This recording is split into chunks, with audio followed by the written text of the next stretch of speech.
करें start. Start कर दीजिए, जो आ रहा है आएगा, नहीं तो कोई दिक्कत नहीं है, आप स्टार्ट कर दीजिए। कर दो कर दो।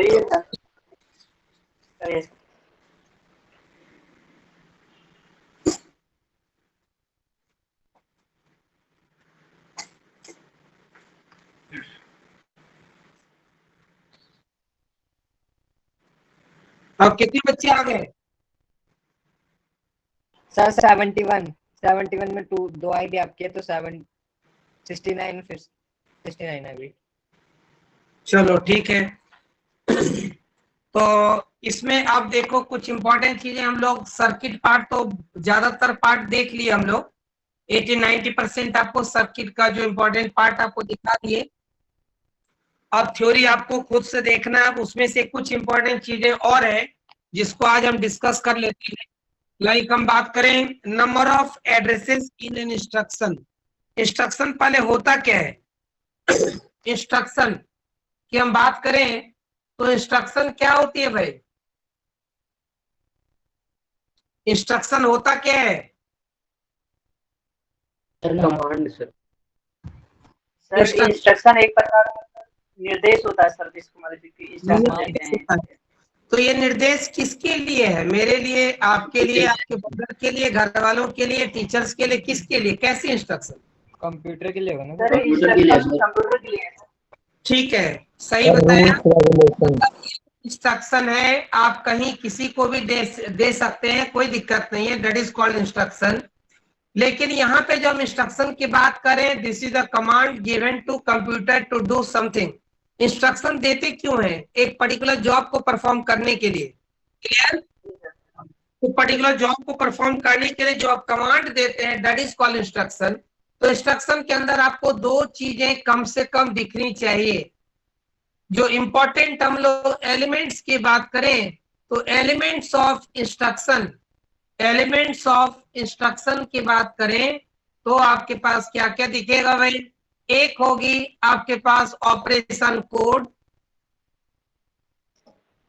दूसरी होगी operands, operand 1, operand 2, in number of operands में भी, और तीसरी होगी आपके पास reference to next instruction,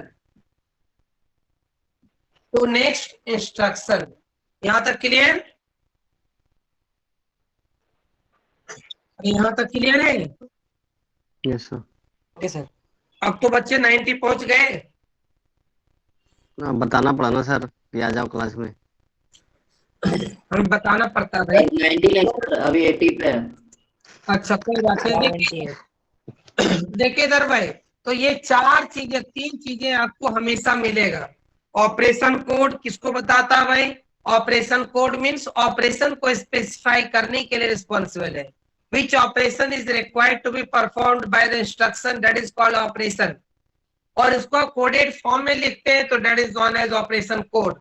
operands are the data, ये आपके पास क्या है? इट इज द डाटा और रेफरेंस टू डाटा।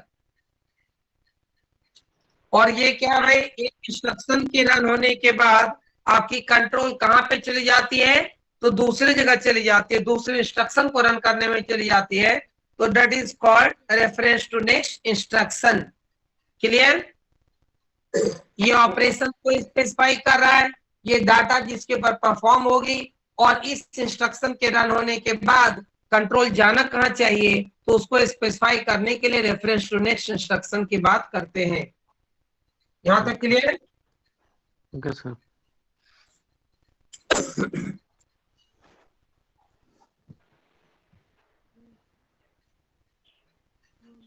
जैसे कि एग्जांपल लेते हैं हम लोग, ऐड R1 R2, तो ये ADD क्या बता रहा है? ये आप कोड को बता रहा है। ये R1 R2 क्या बता रहा है? डाटा को बता रहा है, रेफरेंस ऑफ डाटा को बता रहा है जिसके ऊपर ऑपरेशन परफॉर्म होगी। तो ये दो चीज तो आपको हमेशा दिखेगा। क्या करना है? तो एडिशन करना है। किसके ऊपर करना है? उन डाटा के ऊपर करना है जो कि R1 R2 के अंदर स्टोर्ड है। क्लियर? Yes sir. यहां तक क्लियर है भाई? आप देखिए, अब हम बात करेंगे, यहाँ पे एक टॉपिक है इंपॉर्टेंट जो आता भी एग्जाम में, number of addresses in an instruction. Number of addresses.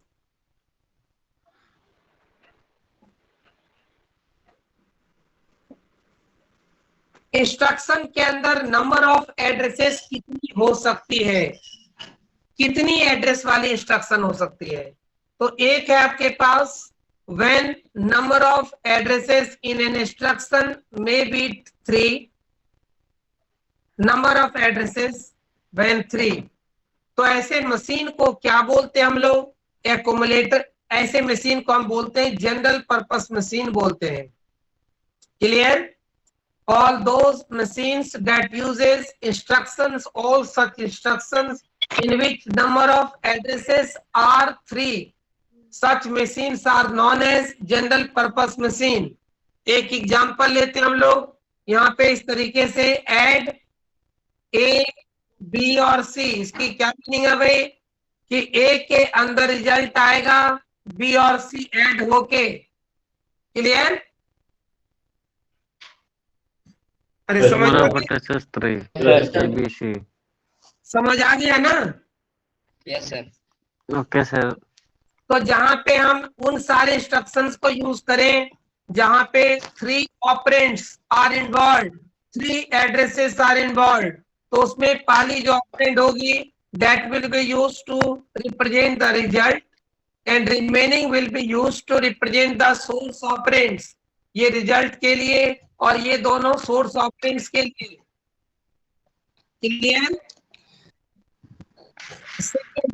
Second है आपके पास number of addresses. Number of addresses जब आपकी 2 हो तो ऐसे को हम लोग बोलते हैं जनरल पर्पस मशीन बोलते हैं, और साथ ही साथ एक्यूमुलेटर बेस्ड। एक्यूमुलेटर बेस्ड तो नहीं, जनरल पर्पस ही बोलते हैं इसको भी। यहाँ पे देखिए कैसे हम लोग यूज में लाएंगे, वो देखिए आप। ए और बी, इसका मतलब ए के अंदर ए प्लस बी की वैल्यू ऐड होके आएगी। यानी कि ऐसे केस में पहली आपकी जो ऑपरेंड है that is used as source as well as destination. Source और डेस्टिनेशन दोनों के लिए हम लोग यूज में लाते हैं पहली ऑपरेंड को, और दूसरी आपकी जो ऑपरेंड है that is always used as the source operand. Clear? तीसरी, जब नंबर ऑफ एड्रेसेस 1 हो, ऐसे मशीन को हम लोग क्या बोलते हैं? एक्यूमुलेटर बेस्ड मशीन बोलते हैं। एक्यूमुलेटर बेस्ड मशीन, इसका मतलब है ऐसे मशीन के अंदर आप देखें तो 1 operand is always assumed to be stored in the accumulator register. ऐसे मशीन में आप लिखते कैसे हैं? ऐड ए का मतलब क्या हुआ भाई? कि आपका एसी के अंदर एक्यूमुलेटर रजिस्टर के अंदर एक डाटा पहले से होनी चाहिए। वो ए के वैल्यू को लेगा, ऐड करेगा और एक्यूमुलेटर रजिस्टर के अंदर स्टोर कर देगा। क्लियर? सर राइट साइड का बोर्ड नहीं दिख रहा। सबसे नीचे क्या लिखे सर? AC प्लस 1 करके। ये आपका नंबर ऑफ एड्रेस जब 1 हो तो ऐसे मशीन को, जो मशीन 1 एड्रेस वाले इंस्ट्रक्शन को लेके अपने जॉब को परफॉर्म कर पाए, तो वैसे मशीन को बोलते हैं एक्यूमुलेटर बेस्ड मशीन बोलते हैं। ऐसे केस में 1 ऑपरेंड एक्यूमुलेटर रजिस्टर के अंदर स्टोर होनी चाहिए, पहले से एक्यूमुलेटर रजिस्टर के अंदर स्टोर होगी। क्लियर?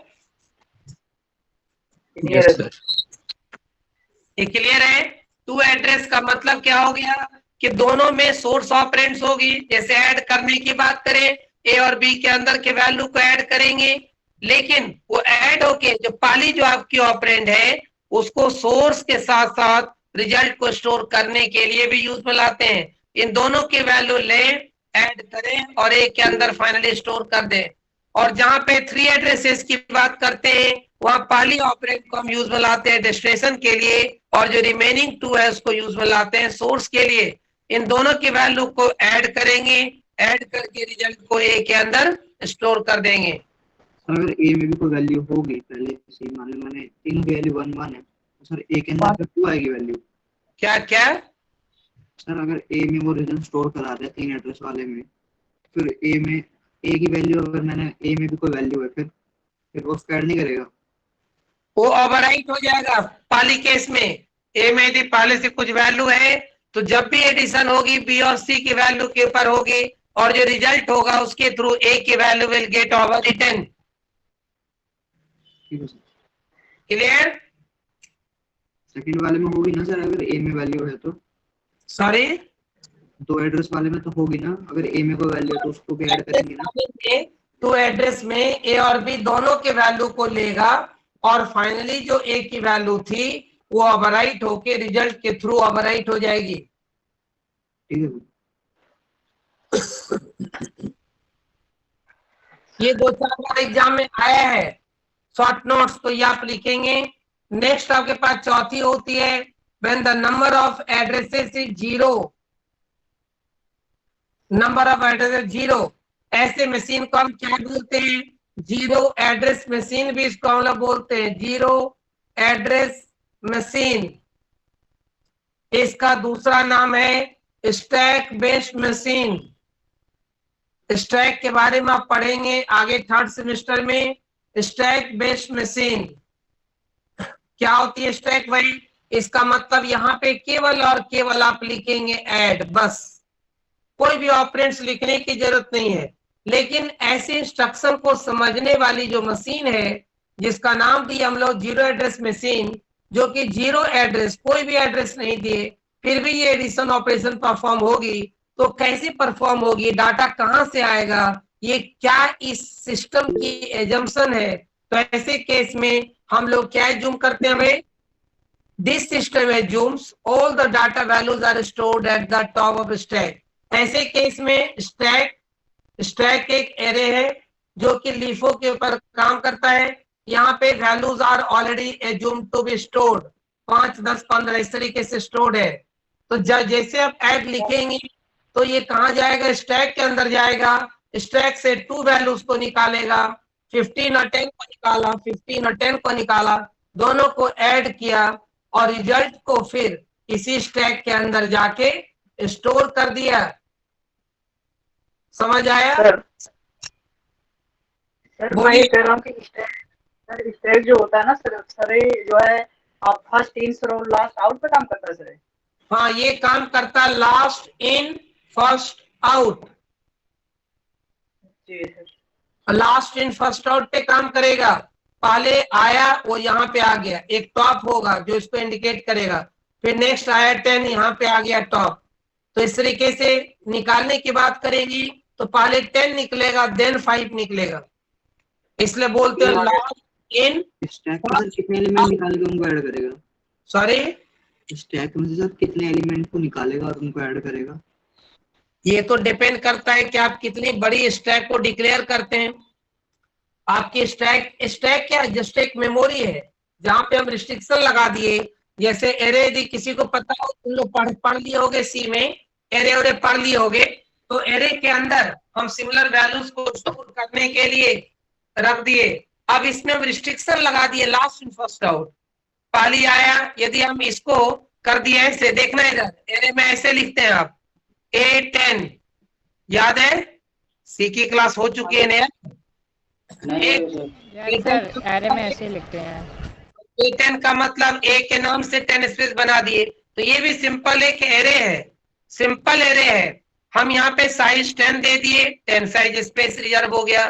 तुम्हारी रिक्वायरमेंट है 100 एलिमेंट्स को रखने की, तो हम 100 यहाँ पे कर देंगे, तो A के नाम से 100 स्पेस रिजर्व हो जाएगा। और रिस्ट्रिक्शन हम लिफो के साथ इसको लिंक अप कर देंगे, तो ऐसे एरे को क्या बोलते? स्टैक बोलते। क्लियर? थोड़ा यहाँ पे मुझे कंफ्यूजन। क्या बताइए? हाँ सर, जो स्टैक होता है सर उसमें एक ही सर प्रकार के डेटा सर हम स्टोर कर सकते हैं सर, जैसे एरे में होता है सिमिलर डेटा वैल्यूज। देखिए इसकी मेन जो डेफिनेशन आप लोग पढ़े, पता नहीं कैसे पढ़े, स्टैक है क्या भाई? Similar collection of values by the same name and all those values will be stored in the memory at consecutive locations. ये भी कंडीशन है, 2 कंडीशन। सेम टाइप होनी चाहिए, सबकी टाइप इंटीजर। ये नहीं कि एक ग्रुप में कुछ बॉयज है कुछ गर्ल्स है, नहीं चलेगा। जो भी होगा वो सारे का टाइप सेम होगा, तभी आप एरे के अंदर स्टोर करेंगे बाय द सेम नेम। मतलब इतना करने से क्या होगा, ए के नाम से स्पेस बन गया। ए के नाम से कितनी स्पेस, तो मेमोरी में रेगुलर स्पेस होगा, मेमोरी में कंज्यूमेटिव स्पेस रिजर्व होगी। कभी भी आपका ये नहीं कि 4 एलिमेंट को यहाँ पे और 6 एलिमेंट कहीं और जगह, उसके लिए हम एरे को यूज में नहीं ला सकते। एरे को जब भी लाते हैं क्या करते हैं हम लोग, रेगुलर स्पेसिस के लिए। क्लियर? ये स्टार्ट होगा A0 से, A1 से, और ये लास्ट में जाएगा A99। क्लियर है? Yes sir. इसी की बात थी, यहाँ पे पढ़ना नहीं था हमें। ये हम डिस्कस करेंगे 4 बजे। चलो भाई, सर क्या हो गया 4 बजे, क्या हो गया सर? स्पेशल ध्यान दे, वो स्पेशल प्रोग्राम है ना। क्लास पे ध्यान दे, क्लास पे ध्यान दे। स्पेशल क्या है सर? मैं ऐसे कैसे क्या ध्यान दे भाई, पता तो लगना चाहिए। हाँ कोई बात नहीं, पता पता चल जाएगा। तुम्हारे साथ छोटे तो है, अरे छोटू है आपके साथ, डोंट वरी। छोटू इज ठीक है द सर, ठीक है सर। solution for all, इसे don't worry, just means been sir ऐसे छोटू मत बोला करो, उसे बुरा लगता है सर। अरे यार सारे का नाम यार, तो प्यार से छोटे बोलते हो, क्यों गुस्से की क्या बात है। चलो नहीं ठीक सर, है, हमें तो लगता तो सिर्फ बुरा उसे है ना सर। छोटू को मतलब कुछ और समझ रहा है। कोई बात नहीं। भाई तू सो जा भाई तू। चलो तू नेक्स्ट सो जा। बातचीत, अरे बातचीत में बहुत कुछ करना है आज। तो ये थी हम लोग स्टैक की बात की। अब हम नेक्स्ट टॉपिक जो बात करेंगे वो बात करेंगे कि बहुत इंपॉर्टेंट है, जिसका नाम है एड्रेसिंग स्कीम्स। क्या नाम है भाई? Addressing schemes.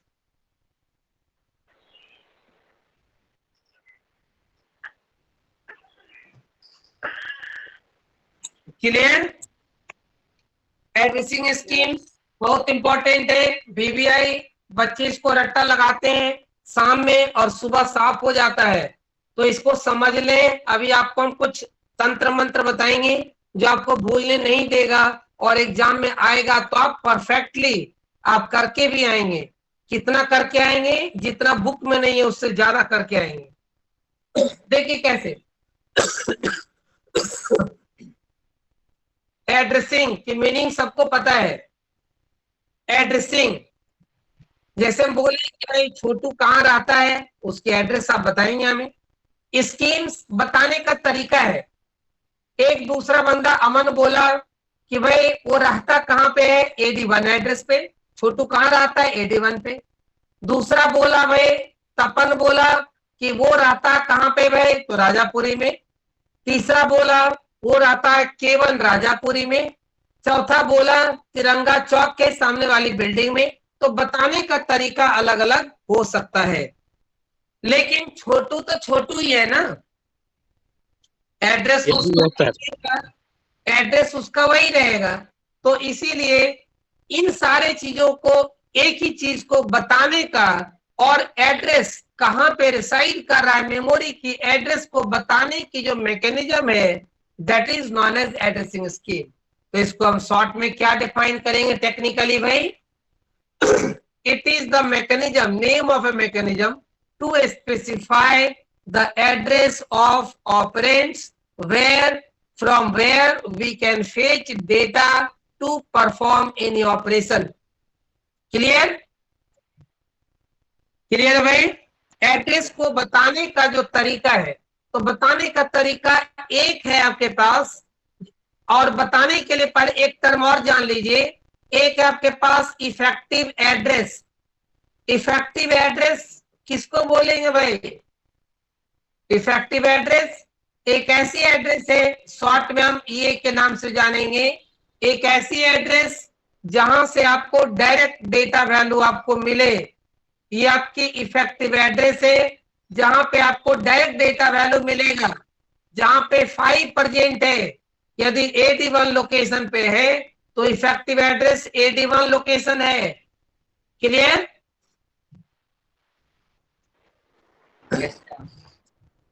ये समझ आ गया भाई? इफेक्टिव एड्रेस सारे जगहों पे हम यही यूज करेंगे। कुछ आपको अभी हम डायग्राम दिखाएंगे, वो शायद तुम्हारे बुक में कुछ हो सकता, कुछ नहीं भी हो सकता, लेकिन उसको समझ लीजिए कि ये पूरी कंप्लीट है। इफेक्टिव एड्रेस सबका क्लियर है? हाँ ठीक है। सर। अब देखिए, समझिए एक बार, एड्रेसिंग स्कीम्स में पहली जो टाइप है, टाइप्स, फर्स्ट वन का नाम देते हैं हम लोग immediate addressing scheme. Immediate addressing scheme,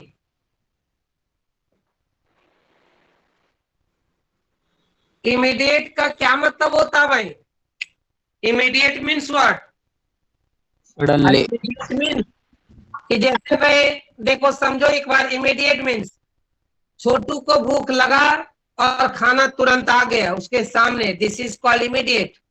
एक बोलेंगे भूख लगी है, जाओ अग्रवाल, तिलक नगर अग्रवाल, उसके एड्रेस देंगे, फिर खाना लाएंगे और फिर खाएंगे, उसको इमीडिएट नहीं बोलेंगे। इमीडिएट किसको बोलते हैं? जहां पे आपको डायरेक्ट डाटा की अवेलेबिलिटी हो, डाटा के रेफरेंस की अवेलेबिलिटी डायरेक्ट हो, उसको क्या बोलते हैं? Immediate addressing scheme. मीन्स एक ऐसी mechanism to specify operands of data required use implemented in an instruction where the operand field of instruction should specify directly and data value, not the address of data but the data value itself. देखिए, जैसे हम बात करें, ये instruction है, ये आपकी आप कोड है, क्या करना है, ये आपके ऑपरेंड्स है। A is the value, data value that is directly present in the operand field. So operand field, when operand field of instruction directly holding an immediate means what? Immediate data value or means directly the operand value. तो यहाँ पे D क्या होगा? Data क्या होगा? A is itself representing data value. ये है equation, ऐसे बनाएंगे। हो गया पाली डन। बहुत इंपॉर्टेंट है, ध्यान रखना भाई। इमीडिएट समझ आ गया? 2 लाइन लिखना है, एक डायग्राम ऐसे बनाना है, इक्वेशन के साथ लिखना है। आगे चले? हाँ जी सर। ओके ये सब तो बोलते रहोगे तभी आगे चल पाएंगे ना। हाँ सर। चलिए सेकेंड पे आएंगे। सेकेंड में आपके पास direct addressing scheme. Direct addressing scheme, direct addressing scheme के अंदर नाम से ही इसका काम आपको पता चलेगा।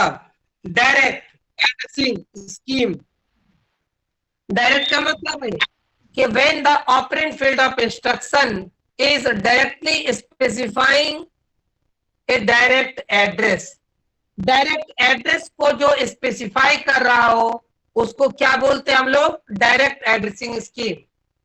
क्लियर?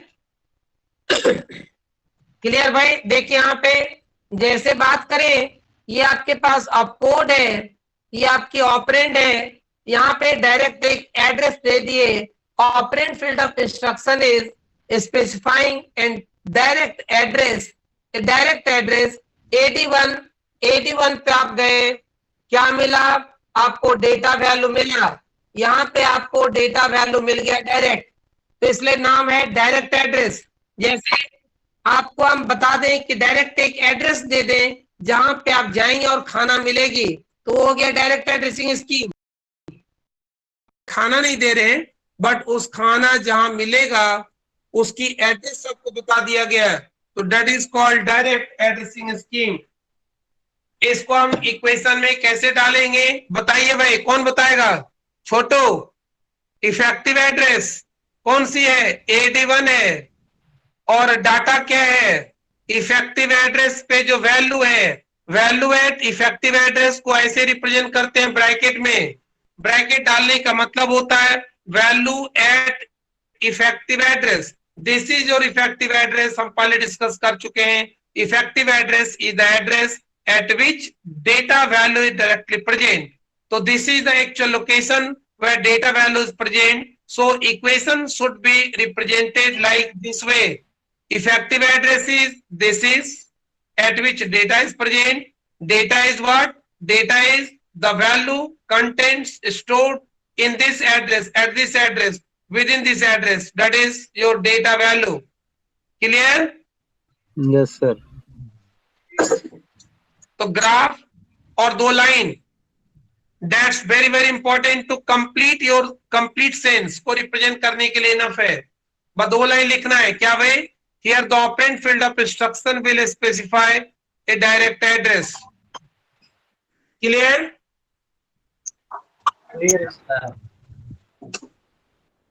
Next point,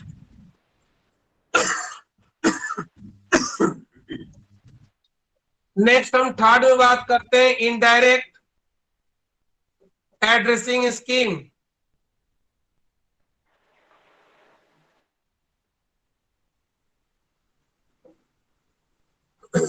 clear? ये क्या भाई? This is your indirect addressing scheme. Indirect का मतलब क्या भाई? एड्रेस पता लगाना हो, आपके पास डायरेक्ट एड्रेस नहीं है, आपको हम बोल दिए मार्कर चाहिए, आप एक शॉप पे पहुंचे, तो शॉप वाला क्या बोला भाई? मेरे पास मार्कर नहीं है। मार्कर कहाँ है? शॉप नंबर 10 पे जाइए। आपको ट्रांसफर किए 5 पे, शॉप नंबर 5, और 5 वाला ट्रांसफर कर दिया शॉप नंबर 10 पे, तो that will be called as an indirect address. देखिए जैसे ग्राफ बनाइए, फिर आपको समझ आएगा। ये आपकी आप कोड है, ये आपके operands if this operand field of instruction is specifying not an direct address, not an immediate address, but it is means referencing indirect address. Indirect means what? जब आप AD1 पे जाएंगे तो आपको डेटा वैल्यू नहीं मिलेगा। यहां पे जाएंगे, दूसरी एड्रेस बताया गया AD2, और यहां पे आएंगे तो आपको मिलेगी डेटा वैल्यू। समझ आया इनडायरेक्ट भाई? घुमाते रहते सर इसमें। ग्राफ से आप समझ ले तो आपको कोई मेहनत नहीं करना पड़ेगा, नहीं तो फिर वही टीचर पढ़ा देंगे, बुक से देख लेंगे, बहुत कुछ मिलेगा नहीं। ठीक है? तो यहाँ पे कैसे लिखेंगे आपको रिलेशन दिखाना है। इफेक्टिव एड्रेस कौन है? AD1 है या AD2 है? कौन बताएगा? AD2 है। इसका मतलब बट आपको AD2 is not visible directly, so you should represent the complete representation should be in terms of the operand field of instruction। AD1 की टर्म्स में आपको बताना है। बताइए what is the relation between AD1 and AD2? समझ आया? अरे AD1 के कंटेंट्स दैट इज AD2। तो ब्रैकेट में लिखने का मतलब क्या होती है? Contents of AD1। हमें बीच वाली चीजें आपको नहीं दिख रहा है ना, आपको पता है, आपको पता है this is the instruction that is given. So just with the help of the operand field of instruction you should represent the complete equality equations. Clear? तो इफेक्टिव एड्रेस क्या हो गया? कंटेंट्स ऑफ AD1, और AD1 की contents क्या है? That is AD2। और data क्या होगी बताइए? समझ आ गया क्या? Clear to me? अरे बोलो। हाँ जी सर, क्लियर है सर। हाँ सर, हो गया सर, क्लियर। नेक्स्ट आते हैं हम लोग इनडायरेक्ट के बाद अब करेंगे हम लोग रजिस्टर एड्रेसिंग स्कीम। कितना पढ़ लिया हम लोग? 3-4 ना? Register addressing scheme, register addressing scheme.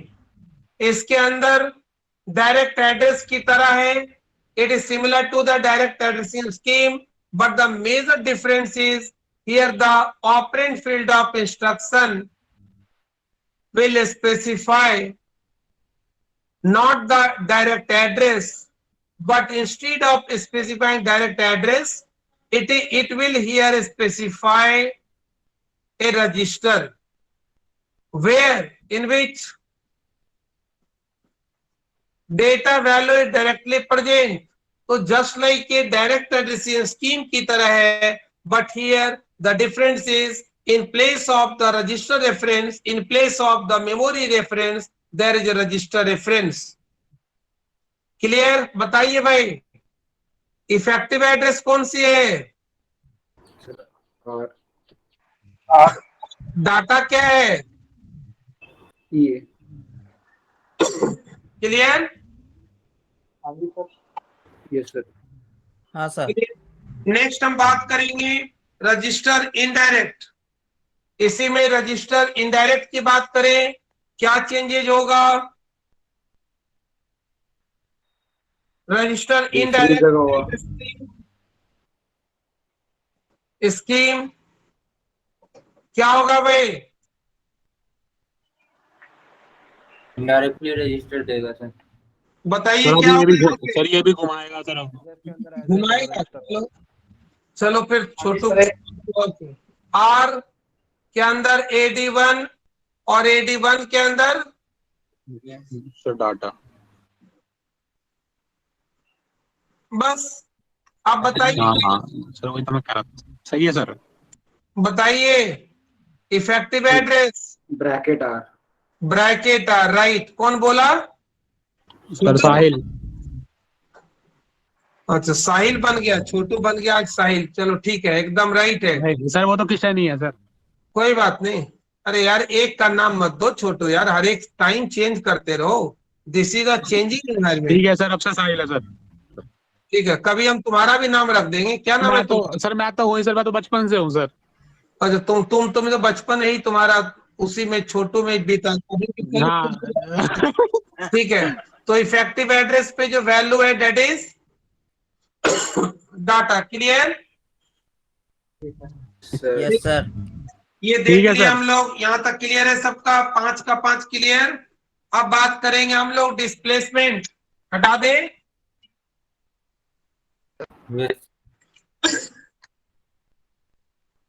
Displacement addressing scheme.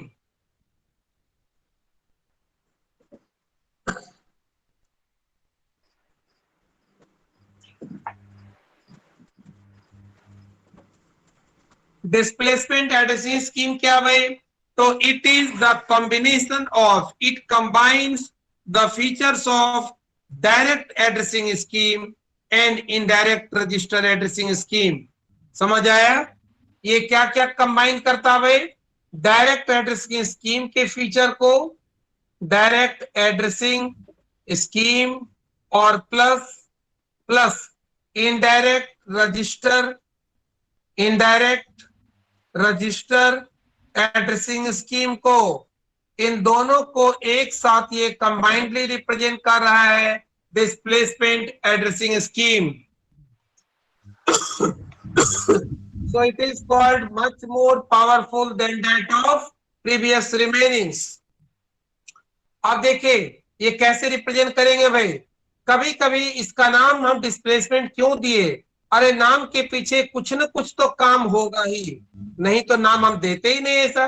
Displacement देखो क्या किया भाई, अभी क्या किया हम लोग कि एक को बोले कि तुम पहुंच जाओ भाई, हमारे सेंटर पहुंचना। ठीक है, कैसे पहुंचोगे? तो पहुंच जाओ तिरंगा चौक राजापुरी। पहुंच गए, ये पहुंच गए भाई, तिरंगा चौक पहुंच गए। लेकिन एक्चुअल क्या तिरंगा चौक पे नहीं है सेंटर, कहाँ पे है? तो यहां से तुमको हम बोलेंगे 20 मीटर और आगे जाओ, इस डायरेक्शन में जाओ भाई, 20 मीटर आगे। तो 20 मीटर आगे गए तो यहाँ पे मिलेगा तुमको इग्नू का सेंटर।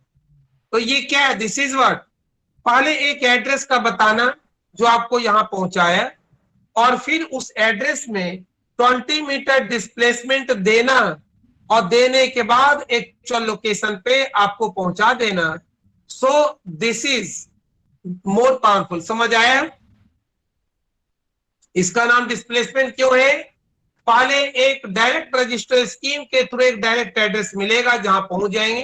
पहले आपको बोलेंगे पहले यहां पहुंचो, उसके बाद बोलेंगे 30 डिग्री एंगल पे आपको 20 मीटर आगे बढ़ना है। बढ़ने के बाद जो जगह मिलेगी that is our centre. Clear? Yes sir. Yes sir.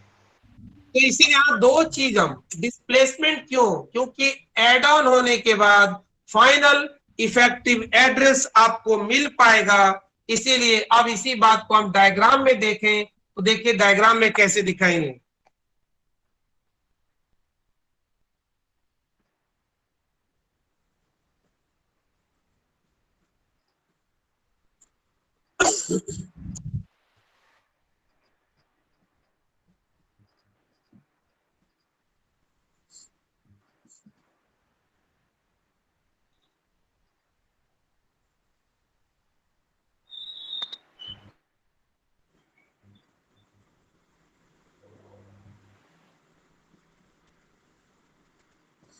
समझ आ गया? देखिए इधर इनडायरेक्ट रजिस्टर का मतलब, रजिस्टर बताया एक एड्रेस को AD2 को, AD2 और AD1 से तिरंगा चौक पहुंचे और इसके थ्रू इनडायरेक्ट जो एड्रेस है उसके थ्रू डिस्प्लेसमेंट मिला, दोनों को ऐड कर दिए तो फाइनल एक लोकेशन पे पहुंचे जहां पे आपको डेटा वैल्यू मिलेगी। इक्वेशन में कैसे रिप्रेजेंट करेंगे आप, कौन बताएगा? अरे है कोई बताने वाला है? सेकंड से ट्राई तो बन।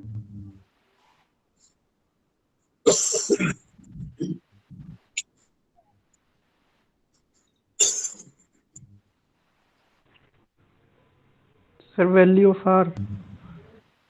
बोलो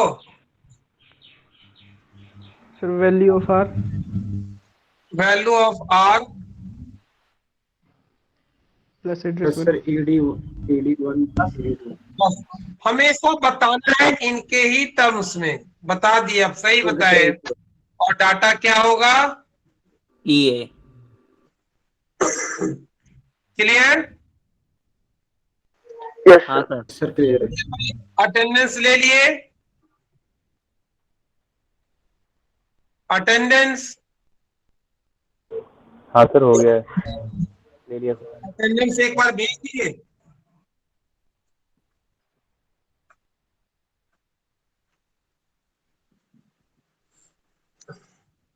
हो गया अटेंडेंस ले लिए भाई? हो गया सर। ले लिया सर, ले लिया। भेज दिए ना? ठीक है।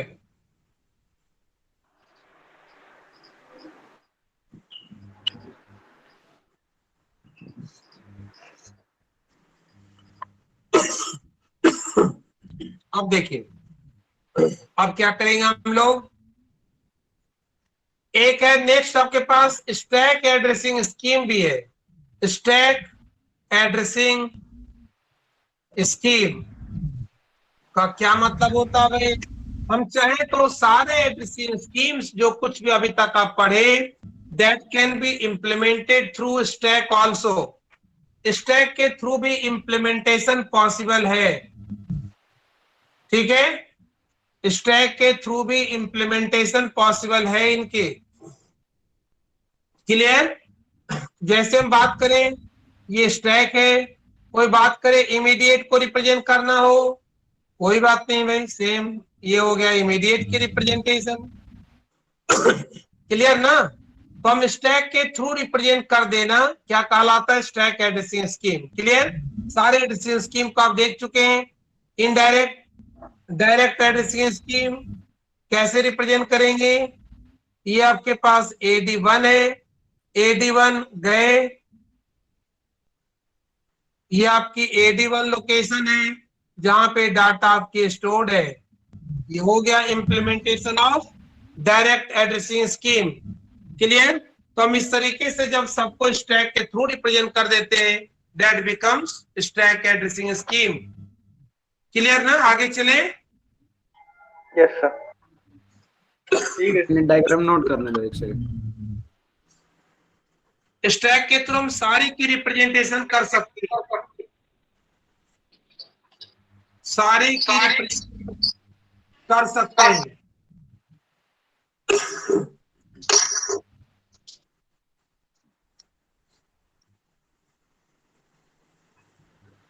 अब आपकी बहुत इंपॉर्टेंट है register organisation and micro operations.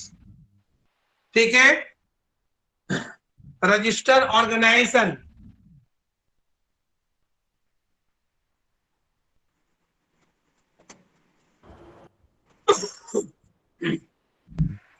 Register organisation को आप देखें तो सबको पता है कि सीपीयू के अंदर भी अपनी कुछ रजिस्टर सेट होती है, पता है सबको भाई?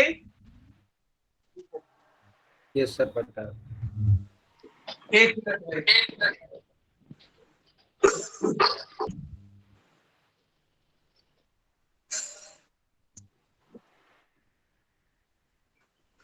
पानी रख दिए बाहर।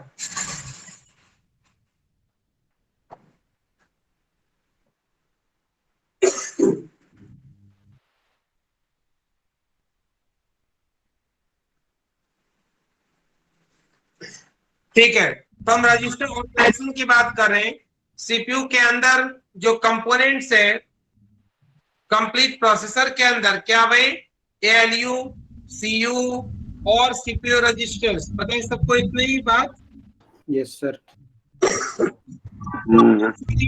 जो रजिस्टर्स है जैसे एक्युमुलेटर रजिस्टर, पता होगा, एक्युमुलेटर रजिस्टर, डाटा रजिस्टर, पता है ना ये सब भाई? Yes sir. instruction register that holds the address of the instruction that is to be executed next। तो इस तरीके से ये सारी रजिस्टर्स आपको मिलेगा। हम रजिस्टर को के टाइप्स और क्लासिफिकेशन की भी बात करें ऑर्गेनाइजेशन में, तो यहाँ पे बेसिकली दो टाइप की आपको रजिस्टर ऑर्गेनाइजेशन में टाइप्स, पूरी रजिस्टर को हम ब्रॉडली क्लासिफाई कर सकते हैं इनटू टू टाइप्स। कौन कौन सा भाई? टाइप्स की हम बात करें तो इसको ब्रॉडली हम दो टाइप में डिवाइड करते हैं। एक है आपकी programmer visual register, programmable visual register, programmer visual register भी इसको हम लोग बोल सकते हैं, प्रोग्रामर विजुअल रजिस्टर। और दूसरी जो रजिस्टर है उसको हम बोलते हैं स्टेटस कंट्रोल एंड रजिस्टर।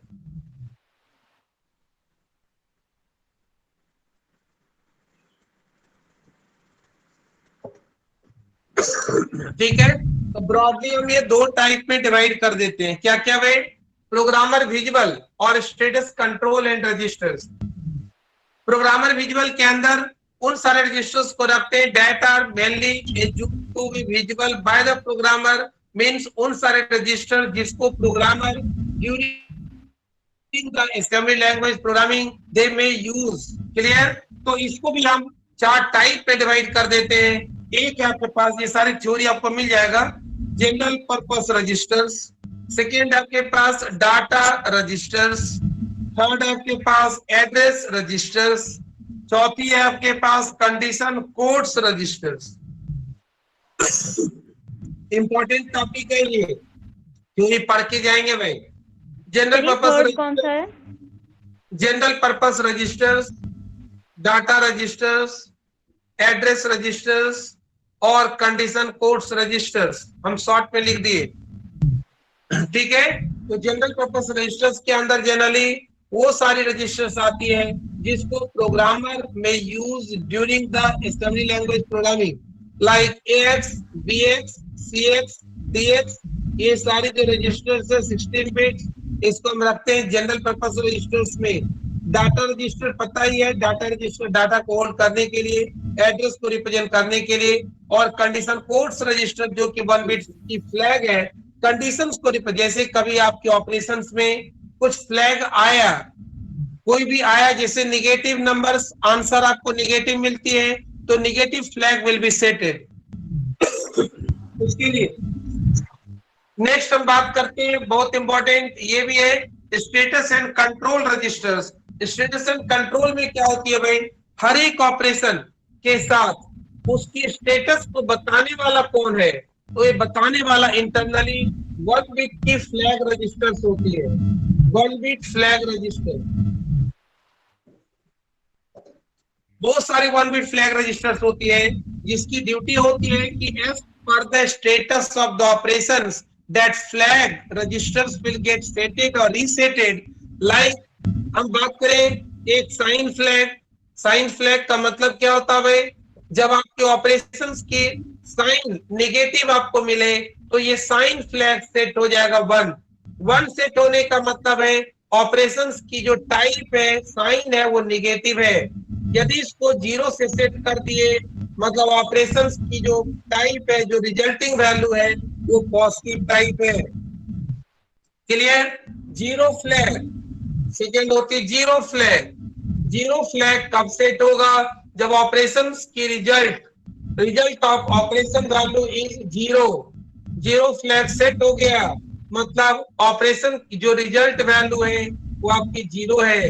जब ये सेट नहीं हो, जीरो हो, इसका मतलब result is not equal zero. नाम से क्लियर है? इक्वल फ्लैग, दो ऑपरेंड्स आपस में इक्वल है, equal flag will be settled. One का मतलब सेट हो जाना, और इक्वल फ्लैग सेट नहीं हुआ का मतलब operation both operands are not equal. Overflow flag, यदि ओवरफ्लो ऑकरेंस होती है, overflow flag will be setted. Overflow flag will be setted का मतलब ओवरफ्लो की ऑकरेंस हुआ है। यदि इसकी वैल्यू आपको जीरो मिलती है तो जो प्रोसेसर है, प्रोसेसर में get to know only by checking the value of the status flag registers, they can know what is the status of the output or result. Clear भाई? Interrupt flag, supervisory flag, there are so many flags. Flag समझ गए? Status और control करने के लिए हम generally use में लाते हैं। क्लियर है? यस सर, एक बार बोर्ड आप सर थोड़ा सा राइट राइट साइड का में कर बोर्ड दो। दिखा दो। सॉरी, राइट साइड में कर दो सर।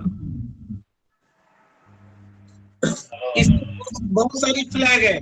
ओवरफ्लो फ्लैग है, इंटरप्ट फ्लैग है, सुपरवाइजरी फ्लैग है। जब आपकी system under the super user के अंदर काम कर रहा हो तो supervisory flag that will be settled by one. Supervisory flag, interrupt flag, overflow flag. This is overflow flag. Overflow flag is used to indicate overflow occurrence during the operation of the result, during the result of the operation. Clear? Clear है sir. तो ये हम बात के register organisation पूछा गया है 10 marks, तो ये कर लेंगे। पहले दो टाइप रजिस्टर को, दो टाइप में कौन कौन सा हो गया? प्रोग्रामर विजुअल रजिस्टर, और क्या हुआ? Status and control register. Programmer visual register is again categorized into 4 types. याद हो गया सबको? General purpose register, data register, address register, condition codes register. Clear? और status and control registers are used to know the status of the result, status of the operation and corresponding to each and every operation, corresponding condition codes registers are setted and resetted. With the help of it, processor may get to know what is the status of the ongoing operations. Next है आपके पास micro operation, बहुत important है ये भी। Micro operation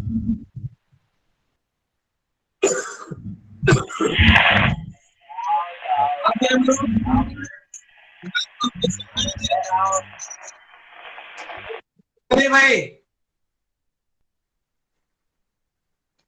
अपने अपने mic बंद कर ले।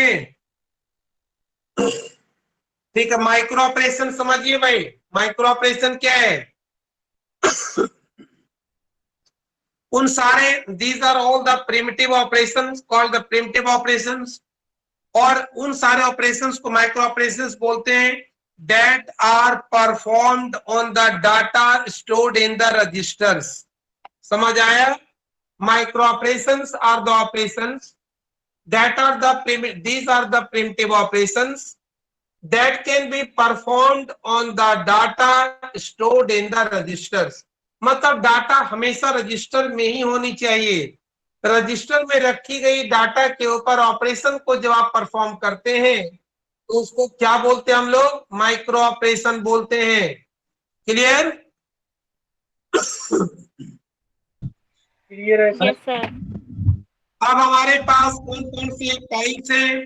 तो इंपॉर्टेंट टाइप्स में 4 टाइप होती है। माइक्रो ऑपरेशंस के टाइप्स की बात करें तो आपको मिलेगा 4 टाइप्स ऑफ माइक्रो ऑपरेशंस। एक है आपके पास register to register transfer micro operation, register to register transfer micro operation. Second है आपके पास, सेकेंड क्या भाई, अरिथमेटिक माइक्रो ऑपरेशन।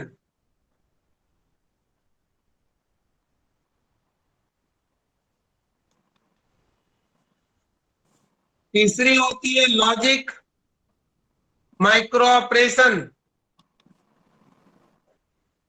और चौथी होती है आपके पास that is shift micro operation.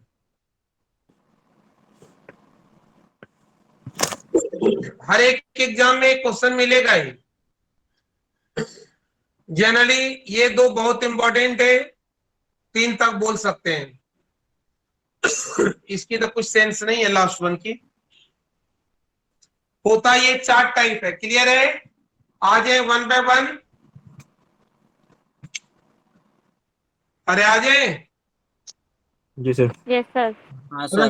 Transfer जैसा नाम है वैसा काम मिलेगा, register transfer micro operation.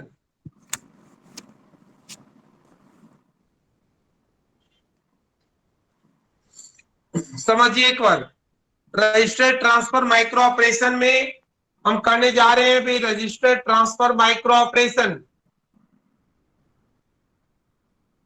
Register register बताइए।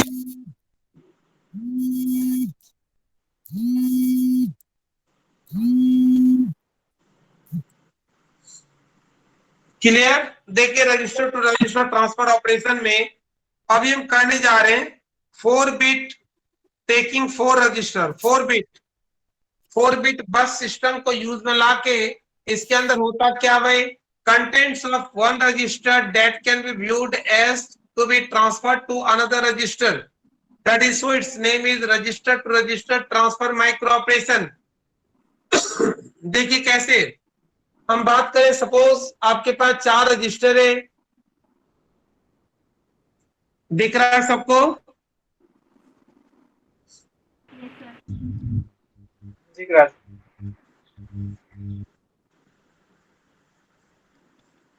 ये 4 रजिस्टर्स ले लिए हम लोग, ठीक है, 4 रजिस्टर्स। और यहां पे लेते हैं हम लोग मल्टीप्लेक्सर 4x1 मक्स।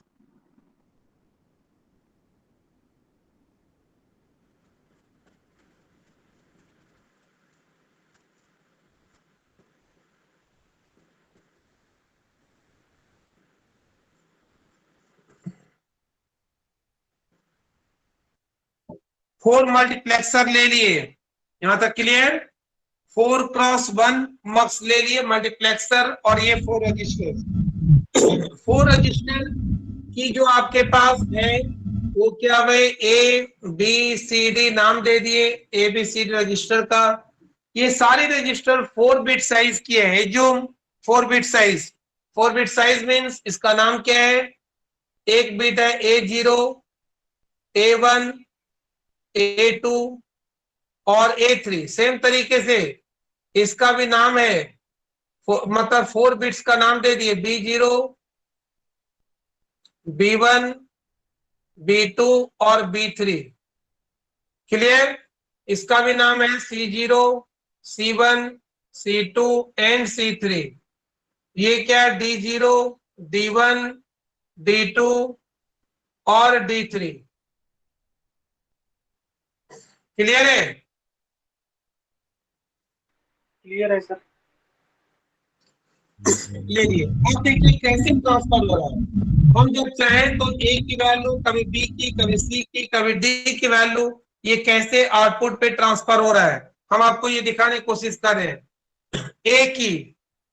A की हम लोग यहाँ पे देखेंगे, सबकी जो A वाली जो बिट वैल्यू है वो सारे को हम यहां से कनेक्ट कर दें।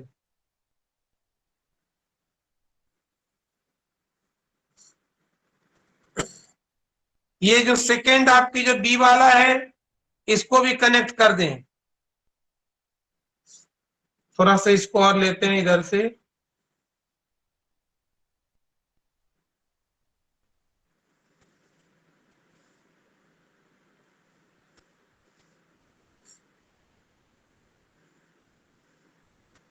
क्या हुआ, पहली जो बिट है, पहली जो बिट थी उसको हम कनेक्ट कर दिए इससे, क्या मिला ये क्या भाई, A0, B0, C0 और D0 सबकी पहली बिट।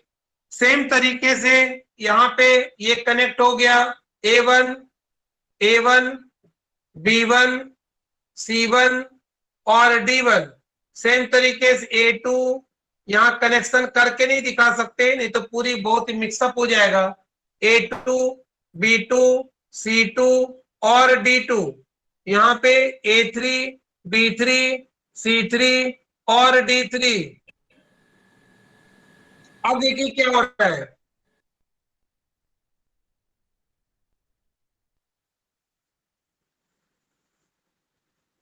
यहाँ पे एक रजिस्टर लगाते हैं हम लोग, यहाँ पे एक रजिस्टर रख दिए, दिख रहा है ये आउटपुट रजिस्टर।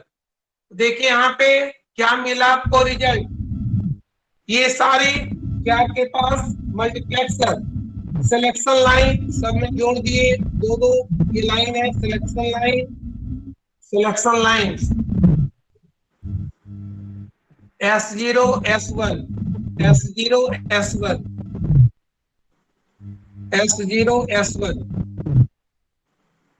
चलिए अब देखिए कैसे काम कर रहा है ये, जस्ट कोशिश कीजिए समझने का थोड़ा कैसे काम कर रहा है ये।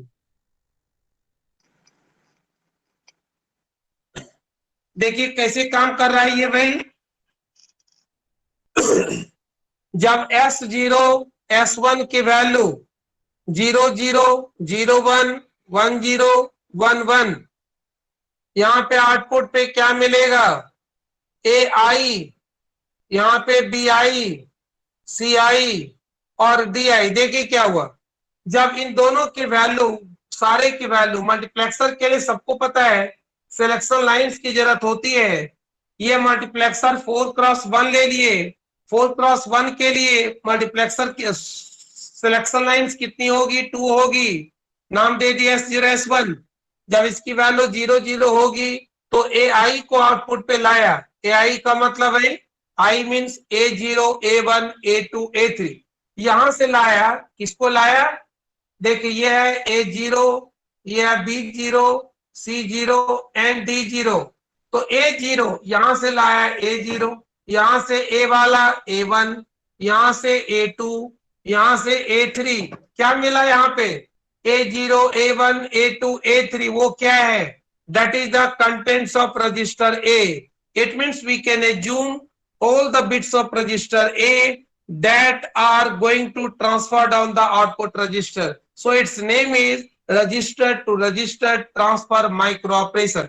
जब ये 0, 1 होगा तो BI मीन्स B0 यहां से B1, B2, B3 क्या मिलेगा, B की सारी वैल्यू ट्रांसफर। जब ये 1, 0 होगा तो CI मीन्स C की बिट वैल्यू, C0 यहां से C1, C2, C3 मिला, C की ट्रांसफर। कि जब ये 1, 1 होगा DI मीन्स D की सारी बिट वैल्यू ट्रांसफर हो जाएगी, D0, D1, D2, D3 on the output. समझ आया,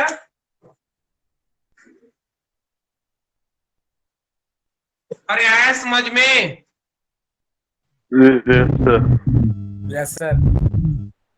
तो ये थी आपकी register to register transfer micro operation की बात किए। माइक्रो ऑपरेशन का मतलब समझ आ गया कि ऑपरेशन जब परफॉर्म हो तो उस डाटा के ऊपर परफॉर्म हो जो कि ऑलरेडी रजिस्टर के अंदर स्टोर्ड हो, तो उसको क्या बोलते हैं हम लोग, माइक्रो ऑपरेशन। और रजिस्टर टू रजिस्टर ट्रांसफर देख लिए, क्लियर।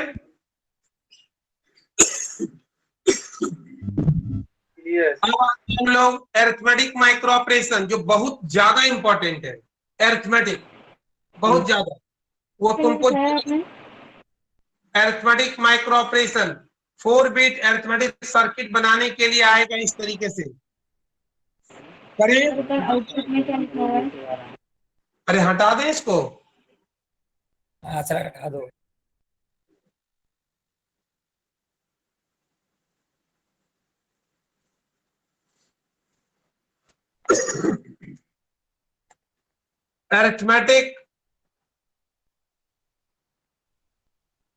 Arithmetic micro operation.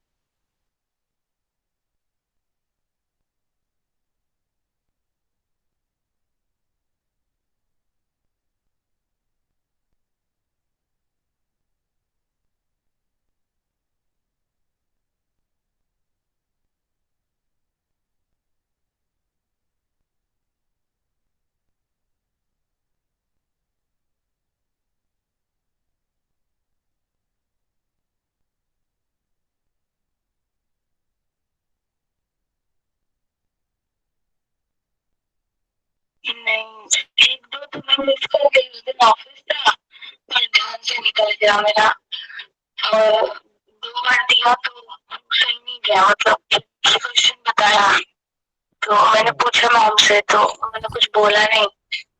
अच्छा रिजल्ट वगैरह वो बोले बाद में पता चलेगा। अच्छा, चलिए ठीक है, इस बार अब आने से रिजल्ट देखते हैं, उसके बाद कुछ करते हैं और क्या बात करना पड़ेगा। ठीक है, एग्जाम एग्जाम आप छोड़ क्यों दिए? एग्जाम छोड़ ले रहे हैं, अभी क्लास ले रहे हैं, क्लास लेके बात करते हैं। क्लास अभी क्लास ले रहे हैं, क्लास के बाद बात करें।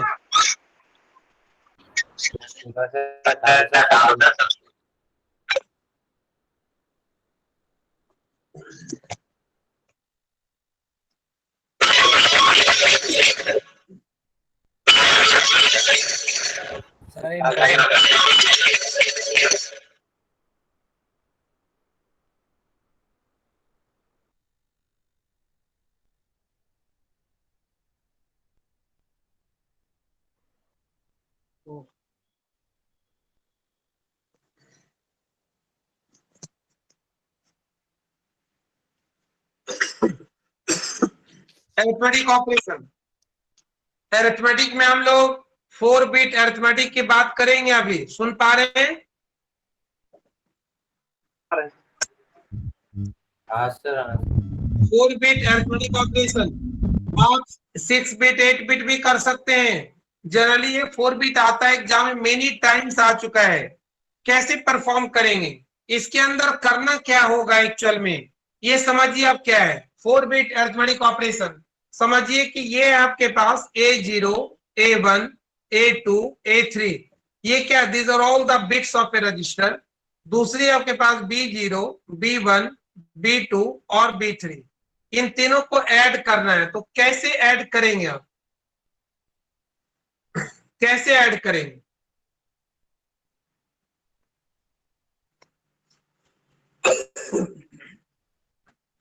समझ आया भाई? A0 A1 A2 A3, ये आपके पास, इसको ऐड करना हो B0 B1 B2 B3 के साथ। कैसे ऐड करेंगे आप यहां पे एक फुल एडर लगाएंगे, सबको पता है। यहाँ पे दूसरी फुल एडर लगाएंगे, यहाँ तीसरी फुल एडर, यहाँ चौथी फुल एडर। क्लियर है? अरे बोलिए। Yes sir. बढ़िया सर, बढ़िया। हाँ सर। यहाँ पे क्लियर है? यहाँ पे फुल एडर 1, यहाँ फुल एडर 2, यहाँ फुल एडर 3 और यहाँ फुल एडर 4, यही ना 4 फुल एडर लगाएंगे। अरे बोलो। Yes sir. ठीक है, तो बस यही काम करने के लिए हम दिखाने जा रहे हैं 4 बिट अरिथमेटिक सर्किट। ये ध्यान रखना है कि ये जो हम ऑपरेशन परफॉर्म करने जा रहे हैं, ये सारी की सारी जो डाटा है वो रजिस्टर के अंदर ऑलरेडी स्टोर्ड है। इतना क्लियर? तो हम डायग्राम बनाते हैं, अभी 4 बिट अरिथमेटिक सर्किट बनाने जा रहे हैं। क्लियर? देखिए कैसे बनाएंगे।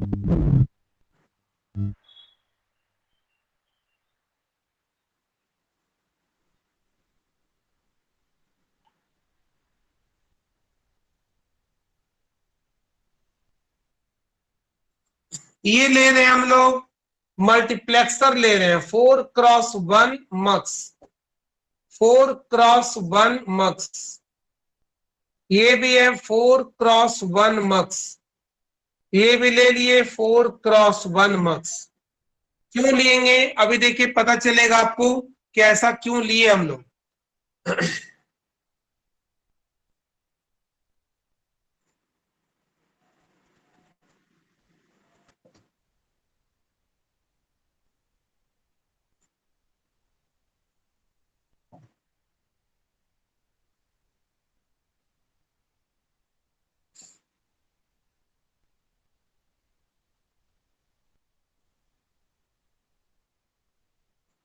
ये है क्लियर।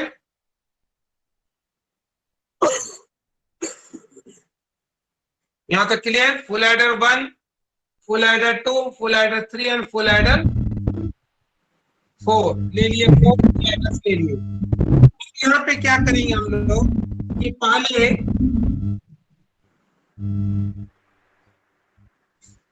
A0 इधर से दे दिए हम लोग B0 not 0 1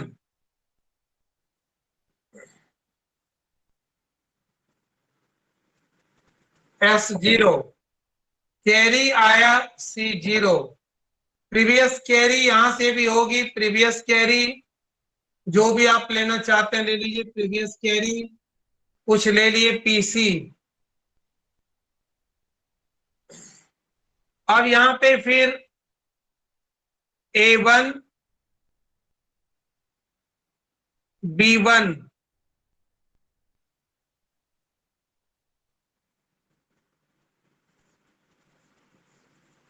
S1 C1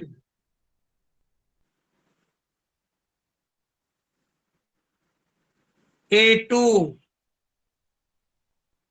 B2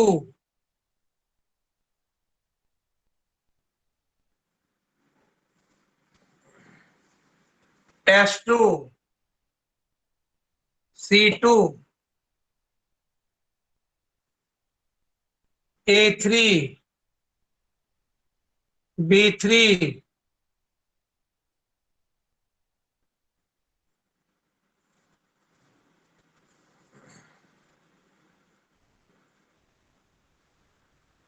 S3 और फाइनल कैरी C3। ये बना, नोट कर लिए? नहीं सर कर रहे। बहुत इंपॉर्टेंट है, ध्यान रखना है कैसे काम कर रहा है अभी बता रहे हैं आपको। ये थी आपकी 4-बिट अरिथमेटिक सर्किट।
हो गया, नोट कर लिए?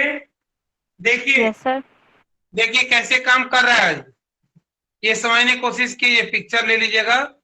देखिए क्या पे आपके पास दो सेट था A0 A1। अब यहाँ मल्टीप्लेक्सर में डिपेंड करता है कि यहाँ पे आप सब जगह लगा दीजिए दो दो, ये सिलेक्शन लाइन तो चाहिए। ये आपकी selection line S0 S1 S0 S1 S0 S1 S0 S1, ठीक है। तो इसमें क्या करेंगे ये समझिए एक बार कि जब S0 S1 के वैल्यू 0 0 0 1 1 0 1 1 हो तो ये क्या सिलेक्शन करेगा। सपोज पहले यहाँ पे BI को सिलेक्ट किया, फिर यहाँ BI बार को सिलेक्ट किया, ये 0 और 1 को सिलेक्ट किया। देखिए क्या हुआ, जब इसकी वैल्यू 0 0 है तो ये क्या सेलेक्ट किया, A0 का मतलब क्या होगा भाई, A0 इधर से आया, B0 को सिलेक्ट कर लिया, B0 A0 B0 ऐड हो गया, सम दे दिया, कैरी दे दिया। फिर नेक्स्ट टाइम A1 और B1 ऐड हो गया, एडिशन हो गया, यानी इनके बीच एडिशन हो गया। A1 A0 A1 A2 और A3 B0 B1 B2 और B3 इनके बीच क्या हुआ, एडिशन। जब ये 1 1 हो, सॉरी जब ये 0 0 0 1 ये जब 0 1 होगा तो क्या होगा, BI के बार सेलेक्ट हो रहा है, मतलब A0 तो मिलेगा ही, इधर से 4 में से B0 की बार सेलेक्ट होगा। इसकी बार जब बार के साथ जब एडिशन होगा तो एक तरीके से क्या होगा, ये सब्ट्रैक्शन हो गया। जैसे आपको याद होगा पीछे 10 - 5 का पैसे लिखते थे, क्लियर।